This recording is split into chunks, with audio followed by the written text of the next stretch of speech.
Vaitha's cafe மே 4 முதல் பாண்டி பஜாரில் புதிய உயர்தர சைவ உணவகம் உதயம். விதவிதமான இட்லி, மொறுமொறு தோசைகள், அசத்தலான ஸ்நாக்ஸ் சாப்பிட சூப்பர் இடம் வைத்தாஸ் கஃபே. வைத்தாஸ் கஃபே, பாண்டி பஜார், கார் பார்க்கிங் எதிரில். தொழில் வளர்ச்சி அடைகிறதுக்கு என்ன ஹோமம் சார் ரொம்ப சிறப்பாக இருக்கு? சண்டிகர் ஹோமம் பெஸ்ட். நம்ம புரட்சி தலைவி அம்மா இருக்காங்க இல்லையா, அவங்க அதை பண்ணியிருக்காங்க. வீட்டில் நிறைய யாகங்கள் பண்ணுவாங்க. சோதிடத்து மேலே அளவு கடந்த நம்பிக்கை வச்சுருந்தாங்க அவங்க. இந்த ஹோமங்கள்ல இருக்கக்கூடிய சூட்சமங்கள் என்ன, அதுக்கு பின்னாடி இருக்கக்கூடிய ரகசியங்கள்? வீடு ஃபுல்லாக பரவுது இல்லைங்களா, அங்கே இருக்கிற துஷ்ட சக்திகள் பூரா வெளியாயிடும். ஒரு விஷயத்துக்கு அங்கே நல்ல சக்தி மட்டும்தான் ஆக்கிரமிச்சு இருக்கும். மகாலட்சுமி வீட்டுக்கு வந்துடுவா, குபேரர் வீட்டுக்கு வந்துடுவாங்க, கணவன் மனைவிக்குள்ள சந்தோஷம், பிள்ளைங்க நல்ல மார்க் எடுக்கும், அமைதியாக இருக்கும், சந்தோஷம் இருக்கும். அந்த மாதிரி ஒரு ஹோமம் பண்ணியாச்சுன்னா வீட்டில் ஒரு மகிழ்ச்சி, ஒரு கடாட்சம். அங்கே ஃபுல்லாக மாந்திரிகம் தானாங்க. அரசியல் ஃபுல்லாக மாந்திரிகம் தானா. மாந்திரிகத்தாலேயே ஜெயிச்சிருவாங்களாம். ஒரு குடில் மாதிரி இருக்கும், உள்ள ஒரு சிலையை வைப்பாங்க, அந்த குடில கவுத்து விட்டுருவாங்க, ஒரு தண்ணி மாதிரி தொளிப்பாங்க, கொஞ்ச நேரத்தில் அந்த குடில ஆடும். கிரேக்கர் மாந்திரிகம் கற்றுக்கும் போது ஒரு கிளாஸ் பால் மட்டும்தான் உணவே. மை பொருள்களை உள்ள சாப்பிட்றது, எந்திரங்களை உள்ள சாப்பிட்றது, வெத்தலைகளை எந்திரங்களை வரைஞ்சி அதை மென்று சாப்பிட்டு பிரபஞ்சத்தில் ஊதி விடுறது. அதன் ஆன்மீகம் நேயர்களுக்கு வணக்கம். நான் உங்கள் விஜய் பிரியா. ஆன்மீகம் தொடர்பான சந்தேகங்களுக்கு நம்ம ஒவ்வொரு நாளும் தீர்வு கொடுத்துட்ருக்கோம். புதிய முக்கிய நிகழ்வுகளை உடனடியாக தெரிஞ்சுக்கணும் அப்படின்னு நினச்சிங்கன்னா அதன் செயலியை டவுன்லோட் பண்ணுங்கள். அதற்கான லிங்க் வீடியோக்கு கீழே டிஸ்கிரிப்ஷனில் கொடுத்துருக்கோம். இந்த நிகழ்ச்சியில் நம்ம கூட யார் இணைஞ்சிருக்காங்க அப்படின்னு பார்த்தீங்கன்னா மாந்திரிகர் என் சந்திரகுமார் அவர்கள் தான் நம்ம கூட இருக்கிறாங்க. ஸோ அவங்கக்கிட்ட நிறைய விஷயங்கள் நம்ம கேள்விகளை கேட்டு தெரிஞ்சுக்கலாம். வணக்கம் சார். வணக்கம்மா. சார், நம்ம ஏற்கனவே இன்டர்வியூவில் இந்த ஹோமம் பற்றி பேசியிருந்தோம். இந்த ஹோமம் ரொம்ப முக்கியமான ஒரு விஷயமா பார்க்குறாங்க. இப்போ யாருக்கு எந்த பிரச்சனைகளாலும் ஹோமம் மூலியமாக தீர்வு கொண்டு வந்துடலாம் அப்படின்னு. இப்போ நீங்களே போன தடவை எக்ஸாம்பிள் சொல்லியிருந்தீங்க, அரசியல் பிரமுகர்கள் கூட இந்த ஹோமத்தினால நிறைய பெரிய பெரிய பதவி உயர்வு கிடைக்குது அப்படின்னு. இப்போ ஒருத்தர் தொழிலில் நான் பெரிய லாபத்தை சந்திக்கணும், என்னோடய தொழில் அடுத்தடுத்து வளர்ந்துட்டே இருக்கணும், நான் இன்னும் நிறைய பிரான்ச்சஸ் போடணும் அப்படின்னு எதிர்பார்க்குறவங்க தொழில் வளர்ச்சி அடைகிறதுக்கு என்ன ஹோமம் சார் ரொம்ப சிறப்பாக இருக்கும்? சண்டிகர் ஹோமம் பெஸ்ட். சண்டிகர் ஹோமம் எப்படி பண்ணுவாங்கன்னா, ரொம்ப பிரம்மாண்டமாக பண்ணுவாங்க, நிறைய பொருள் செலவு பண்ணி பண்ணுவாங்க. அது நம்ம புரட்சி தலைவி அம்மா இருக்காங்க இல்லையா, அவங்க அதை பண்ணியிருக்காங்க. ஆமாம், அவங்க மகாமகம் கும்பகோணத்தில் நடந்த அந்த விஷயம், அதெல்லாம் வரலாறு சுவடு. அவங்க குளிக்கிறத பார்க்க போய் ஏகப்பட்ட பேர், அதில் ஒரு 5-6 பேர் இறந்து போனதா தகவல் நம்ம படிச்சிருக்கோம், கேள்விப்பட்டிருக்கோம்.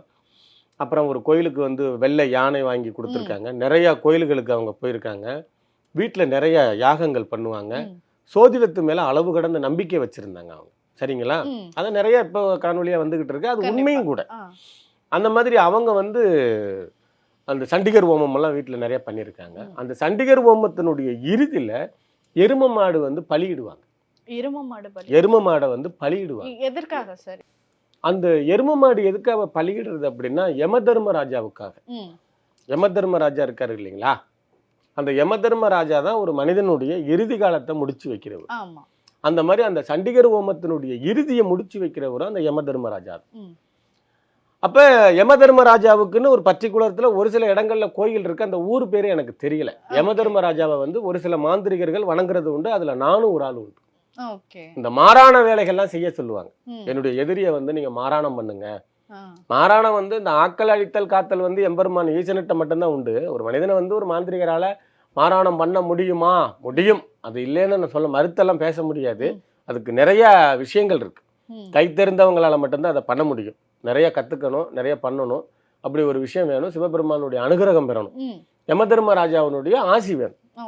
அந்த சண்டிகர் ஹோமத்தினுடைய இறுதியில் அந்த எரும மாடு பலியிடுவாங்க. அதில் எண்ணிக்கை இருக்கு, அது 3, 5, 7, 9, 11 இருக்கு. ஓகே. பொதுவாக இந்த யமதர்மராஜாவோட வாகனம் எருமை அப்படின்னு சொல்லுவாங்க. ஆனா எருமை மாடை பலியிடுறது மூலியமாக யமதர்மராஜாவை கட்டுப்படுத்த முடியுமா?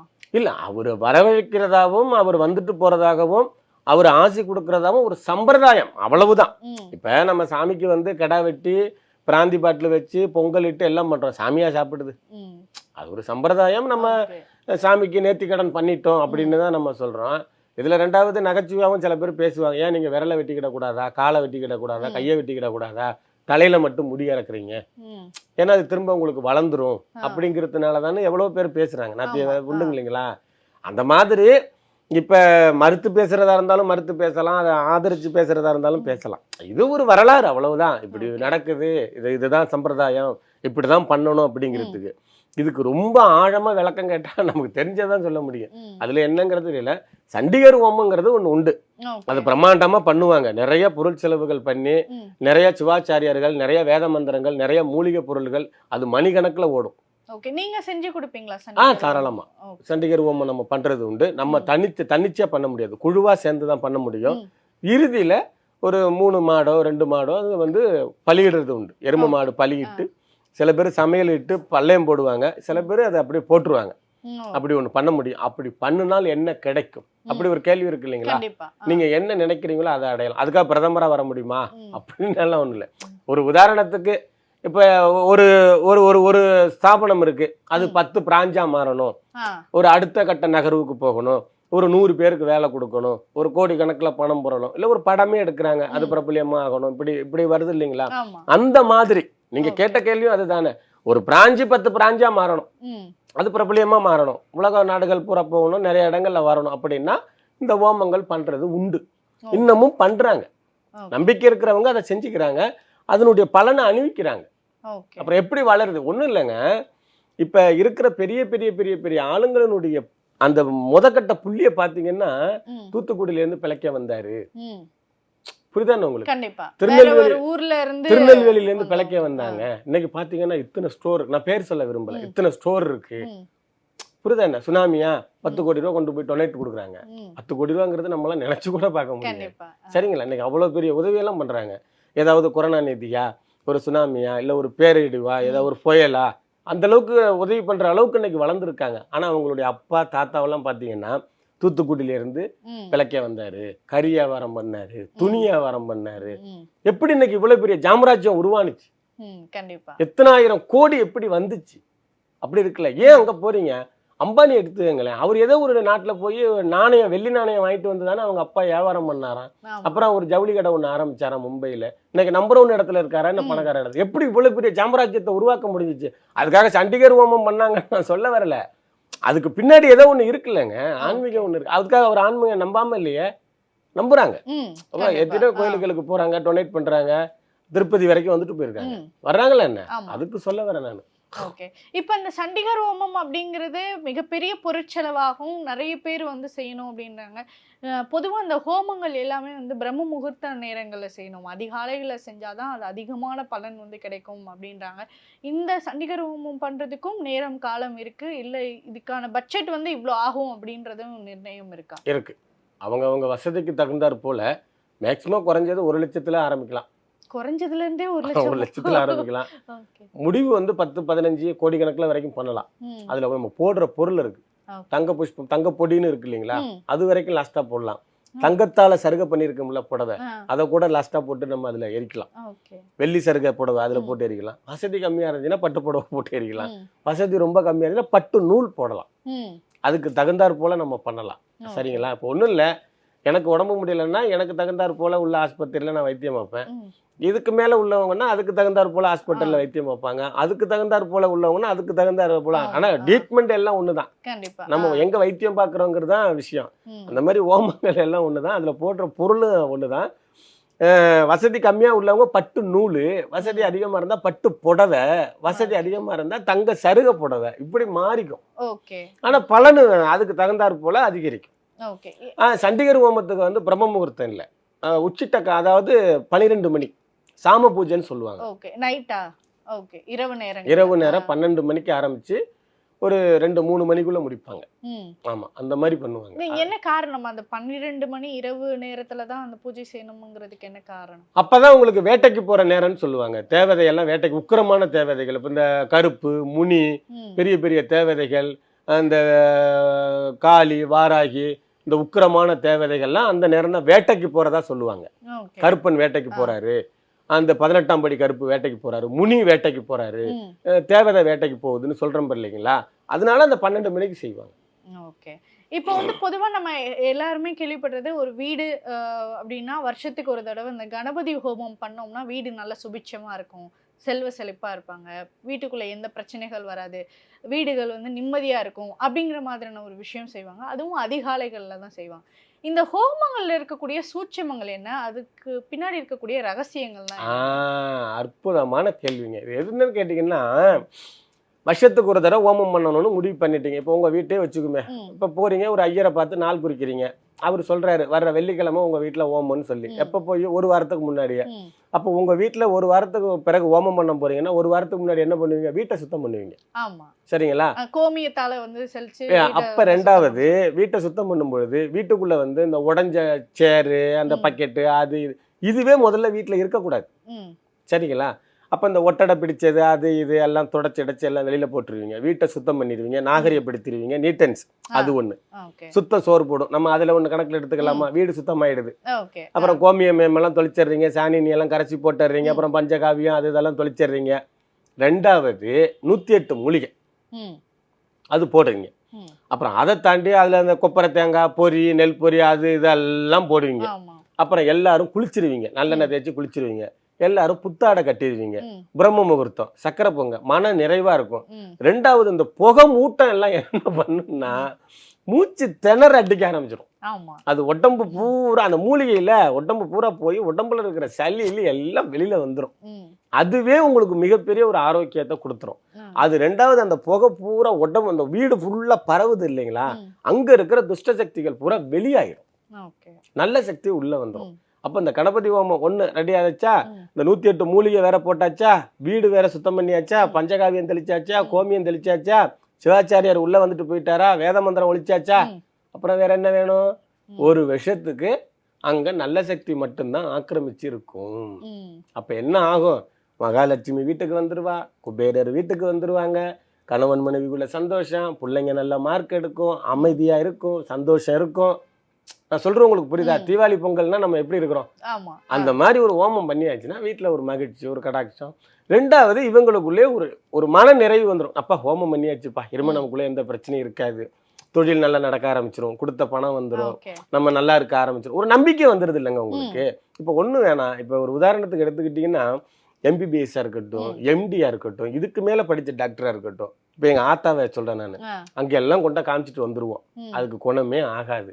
ஊருக்குள்ள சைக்கிளில் ஒருத்தர் போவார், அவர் வந்து அந்த டயாஸ்கோப் வாங்கினாங்கன்னு வச்சு பார்த்தாருன்னு வச்சுங்க, அப்பா எனக்கு நோய், அதுக்கு நம்பிக்கை. இன்னார்கிட்ட வந்து நம்ம ஊசி போட்டு 2 மாத்திரையை சாப்பிட்டாச்சுன்னா நோய் போயாது, நம்பிக்கை தான். புரியுதானே உங்களுக்கு? இப்போ என்னையும் தேடி நிறைய சந்திரகுமார் ஐயாட்ட போய் நம்ம பார்த்துட்டு வந்துட்டோம்னா ரைட்டு ஓகே முடியும், அவர் சொன்னா கரெக்டாக இருக்கும், அவ்வளோ அந்த நம்பிக்கைங்க. அதுதான் அந்த நம்பிக்கை விட்டுறேன். ஏங்க இரும உங்களுக்கு எந்த பிரச்சனையும் இல்லைங்க, சரியா போச்சு, இனி நல்லா இருக்கும் அப்படிங்கிற ஒரு நம்பிக்கை ஊட்டுற வார்த்தை தான். அந்த மாதிரி கணபதி ஹோமம், அதுக்காக அது நம்பிக்கையிலே நான் கொண்டு வரல, கணபதி ஹோமம் பண்ணிக்கிறது நல்லது தான். ஆனா கணபதி ஹோமத்துக்கு பின்னாடி இவ்வளவு விஷயங்கள் இருக்கு. வீடு சுத்தமாயிடும், அந்த மூலிகை அதுக்கு பின்னாடி இருக்கக்கூடிய சயின்ஸ் இதுதான். ஓகே, இப்போ பொதுவா இந்த நீங்க சொல்லியிருந்தீங்க நம்ம ஜெயலலிதா அம்மாவே கூட இந்த சண்டிகர் ஹோமம்லாம் வந்து பண்ணியிருக்கிறாங்க, அதுக்கு நிறைய ஆதாரங்கள் இருக்கு அப்படின்னு. இப்போ பிஸ்னஸ்ல ஜெயிக்கணும் ஓகே, இப்போ அரசியல்ல நான் ஒரு சாதாரண அடிமட்ட தொண்டனா வந்து நான் இருக்கிறேன், நான் இந்த ஹோமம் செஞ்சாலும் எனக்கு அரசியல்ல மிகப்பெரிய வாய்ப்பு கிடைக்குமா அப்படின்னா, ஒரு சாதாரண மனிதனுக்கும் அந்த வாய்ப்பு கிடைக்கிறதுக்கு அந்த அடிமட்ட தொண்டன் வந்து சண்டிகர் ஹோமம் பண்ண முடியாதுல்ல, எப்படி பண்ண முடியும்? அவரே அடிமட்டத்துல தானே இருக்காரு, 10 லட்ச ரூபா செலவு பண்ணி எப்படி பண்ணுவாரு? ஒரு ஒன்றிய செயலாளர், மாவட்ட செயலாளர்னா பண்ணிக்கலாம், அடிமட்ட தொண்டர் பண்றதுக்கு வாய்ப்புகள் இல்லை. அதான் பொருள் செலவு நிறைய ஆகும்னு சொல்லிட்டேன் இல்லைங்களா. ஒரு ஒன்றிய செயலாளர் பண்ணினாருன்னா மாவட்ட செயலாளராக மாறுவார், மாவட்ட செயலாளராக மாறினா சீட்டு கொடுப்பாங்க, சீட்டு கொடுத்தாங்கன்னா ஜெயிச்சிடுவாரு, ஜெயிச்சிட்டாருன்னா சம்பாதிப்பாரு, அப்படி வரலாம். அடிமட்ட தொண்டர்னா அப்புறம் கிளை செயலாளராக மாறி ஒன்றிய செயலாளராக மாறி இப்படி அவர் சண்டிகர் ஹோமம் பண்ணுறதை விட கணபதி ஹோமம் பண்ணணும். இல்லைன்னா கட்சிக்கு நிறைய போஸ்டர் அடித்து ஒட்டணும், நிறைய உழைக்கணும், மேலிடத்துல நல்ல பேர் வாங்கினாருன்னா மேலே வந்துடலாம். சண்டிகர் ஹோமம் பண்ணுறதுனால மட்டும் மேலே வரேன், அது அப்படி அது ஒரு ஏங்க நீங்கள் கேட்குறதுலேயே ஒரு லாஜிக் வேணாம் அப்படின்னா. இப்போ நான் இப்போ புதுசாக இப்போ நானே பண்ணிக்கிட்டு டக்குன்னு இப்போல்லாம் நிறைய பேர் மாந்திரிகம் பண்ணுறதுக்கும் கடன் வாங்கியாவது நமக்கு வந்து ஒரு நல்லது நடக்கணுங்கிற மாதிரிலாம் செய்கிறாங்கல்ல. ஏன் நீங்கள் அங்கே போகிறீங்க? இப்போ நீக்கிற நாடு வந்து அந்த நாட்டோட பேர், நீக்கிற நாட்டோட பேர் என்ன? நைஜீரியா. அங்கே ஃபுல்லாக மாந்திரிகம் தானாங்க அரசியலில், அரசியல் ஃபுல்லாக மாந்திரிகம் தானா, மாந்திரிகத்தாலேயே ஜெயிச்சிருவாங்களாம் அங்கே, கம்ப்ளீட்டாக மாந்திரிகம் தானா. அந்த போய் இந்த எலெக்ஷனில் வந்து ஓட்டு கேட்குறதோ பிரச்சாரம் பண்றதோ போறது வரதெல்லாம் அங்க கிடையாதான். ஏன் அப்படி நான் சொல்ல வரேன் அப்படின்னு கேட்டீங்கன்னா, நீங்க பார்த்திருப்பீங்கன்னு நினைக்கிறேன். ஒரு குடில் மாதிரி இருக்கும், உள்ள ஒரு சிலையை வைப்பாங்க, அந்த குடில கவுத்து விட்டுருவாங்க, ஒரு தண்ணி மாதிரி தொளிப்பாங்க, கொஞ்ச நேரத்துல அந்த குடில ஆடும். பார்த்திருக்கீங்களா? பார்த்திருக்கேன். அப்புறம் என்ன, நைஜீரியாவில் நீக்கிறோம் பார்த்திருக்கீங்களா? கிரேக்கர் மாந்திரிகம் உண்மை. மாந்திரிகத்தை இல்லைன்னு நம்ம எப்படி சொல்ல முடியும்? ஆதாரம் இருக்கா இல்லையா? ஒரு குடில் மாதிரி ரெடி பண்ணுவோம், ஓலை ஓலை ஓலை ஓலையா அப்படி தொங்கும், ஒரு சின்ன பித்தளை சிலை மாதிரி ஒண்ணு உள்ள வைப்பாங்க, தண்ணி மாதிரி தொளிப்பாங்க, வாயிலிருந்து ஊதி விட்டு அந்த குடில கவுத்த உடனே ஒரு 10 செகண்ட்ல அதை ஆட ஆரம்பிச்சிரும். கிரேக்கர் மாந்திரிகம் உண்மை. திடீர்னு வருவாங்க, ஆள் உருவம் மாறுவாங்க, ஒரு பொருளை வர வைப்பாங்க. பாக்குறீங்களா என்ன? நம்மளும் அந்த மாதிரி பண்ணலாம், ஆனா நேரங்கள் இல்லை. அந்த பயிற்சி எடுக்கணும், கத்துக்கணும், போகணும், வரணும். ஏதோ ஒரு சிலதான் நம்ம பண்றோம், போறோம், வரோம். நம்ம என்ன இந்த இதுல நம்ம நிறைய ஆத்மாக்கெல்லாம் வர வச்சு காமிச்சோம். சரிங்களா? இந்த பெல்லு இந்த விஷயங்கள்லாம் பாத்தீங்கல்ல, அந்த மாதிரி ஒரு சில விஷயங்களை பண்ணலாம். நம்ம தமிழ்நாடு இப்ப கேரளாவை தாண்டி நீங்க ஏதாவது வேற மொழி இல்ல கிரேக்கர்கள் சொல்லக்கூடிய மாந்திரங்கள் ஏதாவது நீங்க கத்துக்கிட்டீங்களா? பாண்டிச்சேரியில ஒரு குருநாதரை ஒரு 6-7 மாதத்துக்கு முன்னாடி ஒருத்தரை கண்டுபிடிச்சிருக்கேன். அவர் கிரேக்கர் மாந்திரிகத்தின் உள்ள கத்துக்கிட்டு வந்தவர். இப்ப அவர்கிட்ட நான் பயிற்சி எடுத்துக்கிட்டு இருக்கேன். விரைவா இதே காணொலியில நம்ம அதை நிரூபிக்கிறதுக்கு முயற்சி பண்ணிக்கிட்டு இருக்கோம். இப்ப நான் பயிற்சியில தான் இருக்கேன். நான் எடுத்தோன்னே சொல்ல விரைவா என்ன ஒரு 4-5 மாதத்துல கிரேக்கர் மாந்திரிகத்தை இந்த இதே நம்ம காணொலியில நம்ம காமிக்கிறதுக்கு ரெடி ஆகிட்டு. அது என்னுடைய குருநாதர் வந்து இதுக்கான வகுப்பு எவ்வளவு நாளா போயிட்டு இருக்கு உங்களுக்கு? 6 மாசமா போகுது. 6 months. ஓகே. இப்போ நம்ம மாந்திரிகத்துக்கும் இந்த கிரேக்க மாந்திரிகத்துக்கும் நீங்க இப்ப ஆல்ரெடி கத்துட்டு இருக்கீங்க, என்ன வித்தியாசமா பாக்குறீங்க? ஐயோ, நிறைய வித்தியாசம் இருக்குங்க, தலைகீழா இருக்கு. இது வேற அது வேற. கிரேக்கர் மாந்திரிகங்கிறது வேற. கிரேக்கர் மாந்திரிகம் கத்துக்கும் போது ஒரு கிளாஸ் பால் மட்டும்தான் உணவே. பால் மட்டும், ஒரே ஒரு கிளாஸ் மட்டும்தான் பாலே. கிரேக்கர் மாந்திரிகம் கத்துக்கும் பொழுது நீங்க இந்து மாந்திரிகம் கத்துக்கும் போது என்ன வேணாலும் சாப்பிடலாம். காலைல சாப்பிடலாம், மத்தியானம் சாப்பிடலாம், நைட்டு சாப்பிடலாம். மந்திர உச்சாடனா ஆத்துல நிக்கணும், அங்க நிக்கணும், இங்க நிக்கணும், அவ்வளவுதான். சுடுகாடு போகணும், பள்ளியம் போடணும், தேங்காய் உடைக்கணும், பழம் உடைக்கணும், குருநாதருக்கு ஹெல்ப்பா இருந்தா போதும், கொத்தனாருக்கு கையால ஹெல்ப் இருக்கிறாங்களா அந்த மாதிரி இருந்தா போதும். ஆனா கிரேக்கர் மாந்திரிகங்கிறது வித்தியாசமான முறைகளை கத்து கொடுக்குறாங்க. காரணம் அது ஒரு கிளாஸ் பால் மட்டும் சாப்பிட்டுட்டு உடம்ப சுத்தப்படுத்துறது. உடம்பு வந்து உங்களுக்கு அந்த மாந்திரிக சக்தி உள்ள வாங்குறதுக்கு இங்க எம்டியா இருக்கும், இங்க லோடே இருக்கக்கூடாது. மை பொருள்களை உள்ள சாப்பிடுறது, எந்திரங்களை உள்ள சாப்பிடுறது, வெத்தலைகளை வந்து எந்திரங்களை வரைஞ்சி அதை மென்னு சாப்பிட்டு பிரபஞ்சத்துல ஊதி விடுறது. டெய்லி 11 வெத்தலையில எந்திரம் வரைஞ்சு கொடுக்குறாங்க. புரியுதுங்களா உங்களுக்கு? வெற்றிலையில வந்து அந்த கிரேக்கர் மாந்திரிகத்தினுடைய எந்திரத்தை வரைஞ்சு கொடுத்து நம்மளை சாப்பிட சொல்றாங்க. அந்த வெத்தலையை நம்ம மென்னு முழுங்கிட்டு ஊதி விடணும் பிரபஞ்சத்துல. அந்த காத்தை நம்ம உடம்புல இருந்து அடி வயிற்றுல இருந்து காற்றை வந்து நம்ம பிரபஞ்சத்துல ஊத்தி அந்த பிரபஞ்சத்துல கலந்து திரும்ப ரிட்டன் நமக்குள்ளே உள்ள வருது. அது நிர்வாணமா பண்ணணும். அந்த மாதிரி கிரேக்கர் மாந்திரிகம் கத்துக்கிறது கடினம். அதனாலதான் 6 மாசமாவே நான் அரல்வாசி தான், 50% தான் வந்திருக்கேன். அப்ப அதை கம்ப்ளீட் பண்றதுக்கு நான் 5 மாசம் ஆகும். அப்பன்னா பாத்துக்கங்க, நான் தான் சொல்றேன்ல, அதை நிரூபிக்கிறதுக்கே நான் 5 மாசம் ஆகும் அப்படின்னு. ஆனா நீங்க வந்து தமிழ் மாந்திரிகத்துல ஒரு குட்டிச்சாத்தானையோ, கைகருப்போ, வேதாளத்தையோ, யட்சினியவோ, இல்ல ஒரு மோகனியவோ, வாராகியோ, காளியவோ நீங்க வெறும் 48 நாள்ல தீட்சை எடுத்துடலாம். புரியுதானே உங்களுக்கு? நான் வந்து மாந்திரிகரா மாறிட்டேன், நான் மாந்திரிகம் கத்துக்கிட்டேன், சோபி போட்டு பாக்குறேன், பிரசன்னம் பாக்குறேன், உங்க பிரச்சனை நான் தீர்த்துறேன்னு சொல்ல முடியும். ஆனா கிரேக்கர் மாந்திரிகம் நான் கத்துக்கிட்டேன்னு சொல்ல முடியாது. அதை கத்துக்கிறது முறைப்படி கத்துக்க, அதாவது அது அடித்தள பேசுக்கே 2 மாசம் ஆகுது. பவுண்டேஷன் சொல்றோம்ல, அதை நம்ம தெரிஞ்சுக்கிறதுக்கே, அதை சொல்லி கொடுத்து இது இப்படி இப்படி இப்படி இப்படின்னு சொல்லி கொடுத்து நம்ம அதை தெரிஞ்சுக்கிறதுக்கே 2 மாசம் ஆகுது. அதோட மொழிகள், அதோட மந்திரங்கள், அதோட திசைகள், அதோட ஆசனங்கள், அதோட சொற்கள், அதோட உட்கார, அதெல்லாம் சொல்லி மாளாது. அதை நம்ம செஞ்சு காமிச்சா, ஏன்னா இப்ப நம்ம இது பாக்குறவங்க இவன் ஏதாவது அள்ளி விடுறான் பாப்போம், அதை நம்ம ஏதாவது பண்ணி காமிச்சாதான் உங்களுக்கு புரியும். புரியுதுங்களா? இருந்தாலும் கத்துக்கிட்டு வந்திருக்கான் அப்படின்னு. அதனால நம்ம வந்து பேசுறதை விட நம்ம செஞ்சு காமிக்கும் போது கண்டிப்பா. இப்போ ஒரு விஷயம் என்னன்னா, நம்ம ஊர் மாந்திரிகம் அப்படிங்கிறது நம்ம ஆல்ரெடி பழகுன ஒரு விஷயம். ஸோ எல்லாருக்குமே தெரியும், இந்த மாதிரி பலி கொடுப்பாங்க, இந்த மாதிரி பொருட்களை வச்சு வசியம் செய்வாங்க, மை இருக்குது அப்படிங்கிறதெல்லாம் ஆல்மோஸ்ட் இப்போ எல்லாருக்குமே தெரியும். இந்த கிரேக்க மாந்திரிகம் அப்படிங்கிறது இப்போ புதுசாக நமக்கு, நம்ம ஊருக்கு அது புதுசான ஒரு விஷயம். அதை எப்படி மக்கள் அவ்வளோ ஈஸியாக எடுத்துப்பாங்க, இல்லை அது மீது அதிகமான நம்பிக்கை கொண்டு வருவாங்க அப்படிங்கிறது எப்படி சாத்தியமாக இருக்கும்? நம்ம ஊர் மாந்திரிகத்தை 48 நாள்ல பண்ணக்கூடிய ஒரு விஷயத்த கிரேக்கர் மாந்திரிகம் 48 மணி நேரத்துல பண்ணுவாங்க. அவ்வளவுதான். அதுக்கு இதுக்கு உள்ள ஒரு வேறுபாடு. இது வந்து ஸ்பீடா, அவ்வளவுதான் விஷயம். அதேதான். ரெண்டாவது, இப்ப கிரேக்கர் மாந்திரிகத்துக்கும் பலி உண்டு, ஆனா அதோட பலிகள் வேற. ஓகே. சோ கூடிய விரைவில் வந்து என்என் சந்திரகுமார் அவர்கள் வந்து கிரேக்க மாந்திரிகமும் வந்து நமக்காக எப்படி அது அதனுடைய நுணுக்கங்கள் என்ன அப்படி காசி பயணம் பண்றோம் இல்லையா? இப்ப வந்து 4வது மாசம் பண்றோம், 5வது மாசம் வந்து அடுத்த ஷூட் நம்ம காசில.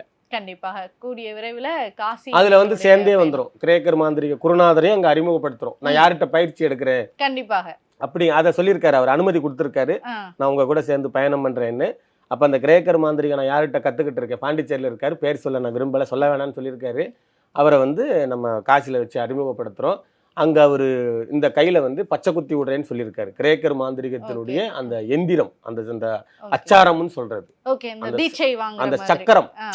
இப்ப வந்து வாராகினா அதுக்கு ஒரு எந்திரம் இருக்கும், மகாஸ்ரீ சக்கரம்னா அதுக்கு ஒரு எந்திரம் இருக்கும், இப்ப வீரன்னா அதுக்கு ஒரு எந்திரம் இருக்கும், முருகன்னா அதுக்கு ஒரு எந்திரம், ஐயப்பன்னா அதுக்கு ஒரு எந்திரம் இருக்கு. அந்த மாதிரி கிரேக்கர் மாந்திரிகம்னா அதுக்கு ஒரு எந்திரம் ஒண்ணு உண்டு. சரிங்களா? இப்ப ஒரு சில வீடியோக்கெல்லாம் வந்துகிட்டு இருக்கு.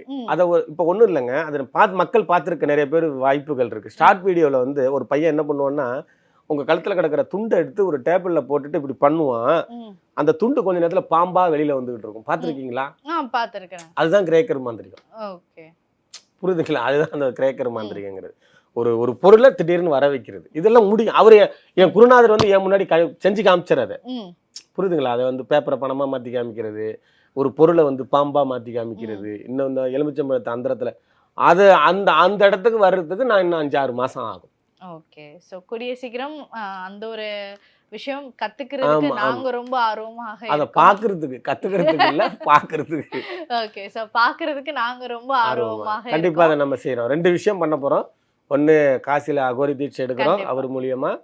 அடுத்தது கிரேக்கர் மாந்திரிகத்தை வந்து நான் கத்துக்கிட்டேங்கிறத நிரூபிக்கிறதுக்கான விஷயம். அந்த தருணங்கள் விரைவா நடக்க போகுது. ஓகே. மக்களுக்காக நேரடியாக கூடிய விரைவில் பிரத்யேகமாக நம்ம அந்த விஷயம் கொண்டு வர போறோம் அப்படிங்கிறதுல இந்த ஒரு நேர்காணல் எங்களுக்காக கொடுத்ததற்கு மிக்க நன்றி. நன்றி. வாழ்க வளமுடன். நன்றி.